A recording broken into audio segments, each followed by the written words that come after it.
Hi guys, welcome back to Griffin's Gaming Guide. Today we're going to review First Class Trouble. Now, First Class Trouble releases on the 2nd of November 2021 on Xbox One, PC and on PS Plus for PS5 and PS4. For those of you that haven't got a PS Plus membership, it will cost you £10.99 in the UK. It's developed by Invisible Walls and is published by Versus Evil, and it's an online multiplayer survival sim. Now, going over a bit about the game, First Class Trouble sees you aboard the ISS Alethea, a spaceship which holds the remains of humanity who are floating around space in first class comfort until something goes wrong and Kane decides humanity's time is at an end and sends two personoids, which are essentially androids, to infiltrate and deceive the passengers as they make their way down to Kane in an attempt to survive the robot attack and keep humanity alive. Now, the game is heavily influenced by games like Among Us, with there being 2 infiltrators and 4 humans all playing in a 6-player lobby as you progress through 3 floors to ultimately win the match. Now, the whole idea behind this game is a good one. I like the idea of it, and compared to Among Us, the game looks a lot more modern and up to date. Even though Among Us has its own charm and aesthetic, First Class Trouble looks a lot more, well, first class.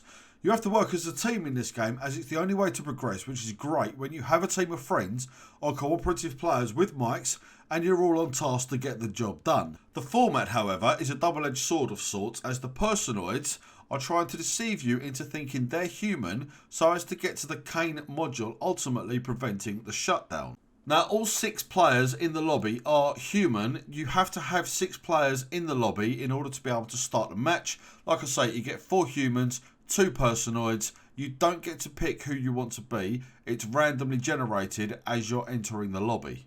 Now, on that basis of gameplay, you do get a vote at the end of each round as to who you think the deceiver is, and if they're found out, you have the option to eliminate them from the next round. 3 floors and 2 personoids means you have to be spot on if you want to succeed as a human player, or avoid detection by utilising stealth, blending in and utilising sneaky tactics, sabotaging equipment or outright killing your opponents as a personoid. Now, it's quite a nice touch as well that there's an oxygen level that the game uses, kind of like an in-game timer. It is nice not to have just a generic clock at the top of the screen that's counting down. This one, you can increase the timer, essentially, the oxygen level in a given area by finding oxygen canisters and then going to an oxygen station where you're then going to be given an extra few seconds in order to be able to complete that given area. Now, the formula is there to make a pretty good solid game. However, it does lack in execution in some parts. The game isn't without problems, unfortunately. You either need a dedicated team of 6, well, 4 essentially, with your 4 humans and 2 personoids, 6 in total. That way you can just easily have someone say, I'm a personoid, eliminate me, then everyone else can carry on towards the objective. Now, if you don't have a dedicated team of you and 5 other players, you're going to struggle with this one, as most players in a public lobby just want to go off and do their own thing. It's very rare that I encountered any other player that actually wanted to succeed in getting through the game itself, rather than just standing there throwing champagne bottles at your head, coming up, grabbing you from behind in a very, very weird looking animation, or just coming up and pushing you, or just going off and doing their own thing. Either way, you must work as a team in order to be able to get through any of the 3 areas, and for the most part it just doesn't happen. The one main problem I have with this game is there's no direction for what you should do as either a personoid or a human. You get a tiny little message at the start, but to be honest, it gives you bare minimal information, and to be honest, they could seriously do with a kind of tutorial system in the game. Just even if it was just a 2 or 3 minute thing, as a personoid, you need to go off and deceive the human players. You've got access to specific weaponry where you can then go in and eliminate players. Anything like that to give it a little bit of direction. And then as a human player, you're going to be trying to figure out who the 2 personoids are in the match. And then ultimately, you need to make your way down to the Kane module, where you're then going to be able to put an end to the robot uprising. Just a little bit of information in the game would go such a long way to make you not feel so lost when you first start playing it. There just seems to be so many players in this game. Now, I know it's released on PS Plus. I'm playing it on PS5. The footage that you're seeing has all been captured on PS5. But there just seems to be so many players out there that would rather throw a champagne bottle at your face rather than actually trying to help open up a door. And the controls themselves, I understand where they're trying to go with it by giving you a little bit of freedom and a bit of ragdolling and stuff like that. I understand that. But given the type of game it is, being kind of like a first-class comfort game, I mean, clues in the name after all, the controls just, they feel unpolished. They feel like they need a lot more time in the oven to actually get them right. You can do a little bit of crouching, you can do a jump, but to be honest, rather than interacting with stuff, there's never really a time where you need to jump, where you need to crouch, or anything else really. It's just, it feels like it was put in there because they think it should be in there, rather than actually having a purpose in the game. Now, honestly, I really respect the developers in their efforts that they've tried to put in place in First Class Trouble. I completely understand the kind of limitations that they've got, maybe financial, anything like that. Completely understand it. I respect them 100% for giving it a go. I don't want it to sound like I'm completely hated on the game. It does have its good points, but for me, they're kind of pushed aside because there's a fair few bad points that kind of overtake the few good points that are remaining. Now, one thing that I do find is a bit of a pain, you can only start a game, like I said earlier on, I touched on it, obviously we'll go over it in a little bit more detail here. You can only start a lobby when there's 6 players. If you've got 7 players, the 7th one will just get pushed aside. If you've got 5 players and you're all ready to go, you can't start a game. You've got to have 6, which I can understand the basis behind it of kind of 4 humans and 2 personoids, but I really don't see the problem with having 2 humans and 1 personoid, or 3 humans and 1 personoid, or even kind of like a 2-on-2.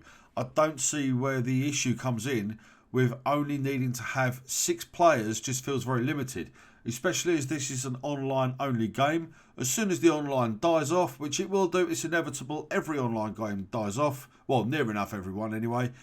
As soon as that dies off, you need another 5 players to come along, join your lobby whilst you're sitting there waiting for a game. I don't think it's going to have that much longevity, to be honest, compared to games out there like Among Us.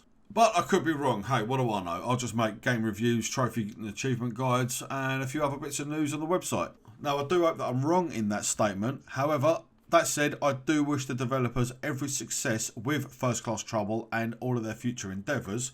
Now, the audio-wise, there's not too much to write home about here either. The game sounds are below average at best, with the only real prominent sound is the occasional champagne bottle that gets flung against your skull. The main audio you'll be listening out for is your own teammate either asking for help, trying to subtly call out deceivers to the other human players, but with both humans and personoids being on the same audio feed in the game, it kind of makes those tactics pointless. But again, that said, I can't think of another way that they could have done it where it will work. As soon as you realise that 2 players aren't in your in-game lobby, straight away, oh, there must be the enemy. I can understand why they lumped everyone in together, and I suppose it's up to the player, as well as controlling their character, to do everything that they can to deceive the humans, where ultimately, as a personoid, you need to get down to the cane module, prevent the humans from activating it. Otherwise, as a human, you obviously need to take out the personoids on either of the 2 kind of checkpoints as you're making your way down the 3 levels. Now, trophy and achievement wise, the trophies and achievements in First Class Trouble are okay. There's 18 of them, which are okay. However, they're again revolving around having an online team where you can then boost the majority of them to suit your needs by getting players to either trust or distrust you and completing miscellaneous tasks along the way. So then, to sum First Class Trouble up, it does aim for the stars. However, for me, it lands back down to earth with a solid thump. Don't get me wrong, getting a dedicated team in place to complete the objectives is fine, but if you need to rely on public lobbies, for the most part, you're going to be sorely disappointed unless you go into a lobby with dedicated players looking to get the job done. The problem I have is with that statement is that you never really know what the job is, and it just leaves you with more questions than answers as you progress through the experience.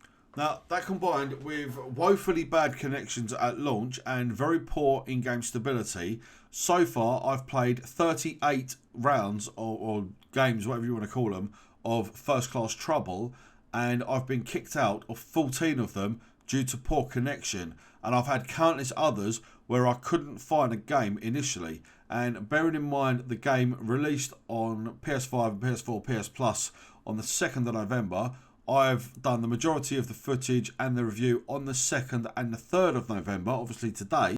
I expect with such a high player base, I expect to be able to find a game on the kind of launch day. All of these technical issues should have been ironed out before launch. If they can't be, push the game back and then just say, look, sorry, we're not ready. And then it would have released to a much better experience rather than, right, we've got a deadline, let's stick to the deadline, the game isn't ready. Oh well, that's what patches are for. Now obviously that's not an official statement in any way, shape or form from a publisher or developer of the game. It's just purely my opinion. It feels like that's what they've gone along and done.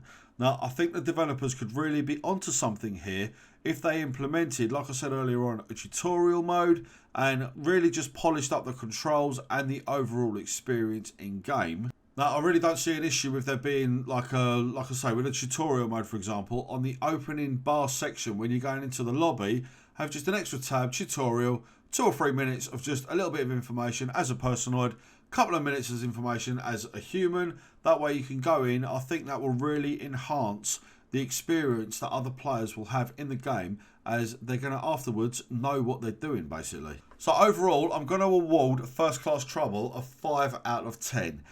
It does what it does well enough when it's working absolutely perfectly. Slight few issues on it, and to be honest, the 5 is a generous one. Originally, I was going to give it a 3. Went back and played a few more matches. Thought, no, there is a few things here that I actually like I've mentioned in the review. So ultimately, it's a 5 out of 10. I wouldn't rush out and buy this one if I were you. It's on PS Plus. For those of you guys that have obviously got a PS Plus membership, pick it up, give it a go. You might absolutely love it. But like I say, be aware, for me, there's more bad than there is good. So then guys, that's my First Class Trouble review. I do hope it's helped you out make a decision on whether or not the game's for you. If it has, please press the like button. It does help us out a great deal. Let me know down in the comments what you think of the look of First Class Trouble if you haven't had a go just yet. Also, whilst you're down there, you're going to see a little red button that says subscribe. Give that a click, then press the notification bell next to it. That way you won't miss out on any of our future uploads. You guys look after yourselves, and we'll see you back here at Griffin's Gaming Guides.